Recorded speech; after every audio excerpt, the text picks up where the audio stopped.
Olá, hoje é o episódio 23 e agora a gente vai começar uma série dentro da série, tá? Então, até o final dessa semana, ou seja, até eu trocar de roupa de novo, os assuntos vão estar interligados. A gente vai continuar lendo, mas vocês vão ver que na verdade é uma grande história dividida em várias partes. E aqui a gente tem a primeira parábola de Jesus do livro de Marcos, que é uma parábola bastante conhecida para quem está por dentro da história de Jesus, que é a parábola do semeador. Quando a gente ouve a parábola do semeador, se você já conhece essa parábola, normalmente a gente pula direto para a parte onde Jesus explica a parábola. Mas hoje eu queria pedir para você pisar um pouco no freio e prestar atenção somente no trecho que a gente vai ler hoje, que é os versos 1 a 9 do capítulo 4. Então é o seguinte: Jesus está com um grupo, ele volta a ensinar à beira-mar de acordo com o texto, e ele não faz nenhuma introdução à parábola, ele simplesmente começa contando uma história, porque é isso que são parábolas, são histórias que têm sempre uma aplicação por trás. Mas o interessante é que aqui Jesus não dá a explicação dessa história. E ali naquele contexto, era um contexto agrícola, então as pessoas trabalhavam no campo, então ele usa então uma história no campo. Se fosse hoje em dia, provavelmente Jesus usaria uma história em outro contexto, talvez num escritório, ou alguma coisa relacionada à internet, enfim, coisas que têm a ver com o contexto da época.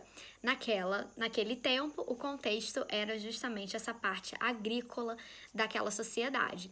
Então Jesus conta a parábola do semeador e ele fala que o semeador estava jogando as sementes e ele conta então que as sementes caíram em lugares diferentes, em tipos de solos diferentes, e que por caírem em tipos de solos diferentes obtiveram diferentes resultados. E ele termina a parábola dizendo: quem tem ouvidos para ouvir, ouça. Pronto, acabou.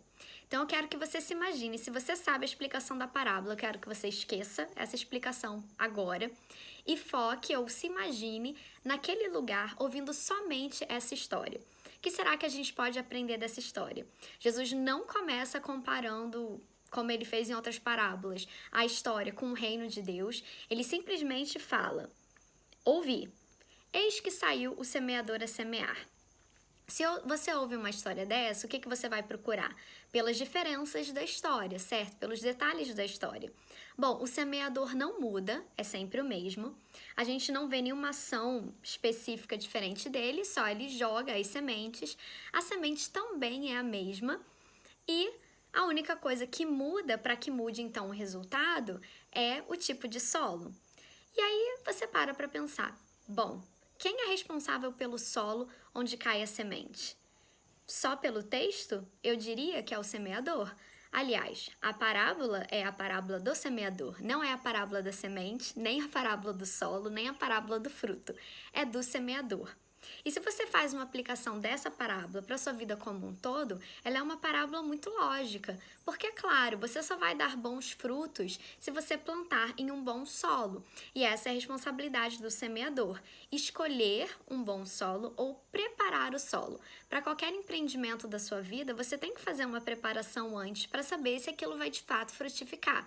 Você não pode simplesmente investir sua energia, seu tempo, seu dinheiro em qualquer coisa e esperar que essas coisas frutifiquem. Você precisa escolher boas situações, bons solos, digamos assim, ou então preparar as oportunidades, as coisas que você tem para que o seu empreendimento possa frutificar.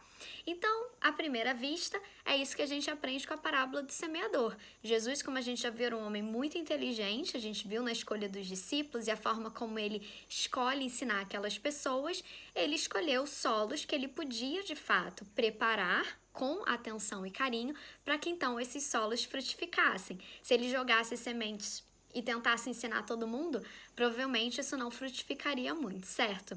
Então, para hoje é isso. Mas para terminar, eu queria que você prestasse atenção nessa última frase: quem tem ouvidos para ouvir, ouça. Se você ouvisse essa história e ao final da história você ouvisse essa frase, o que você faria?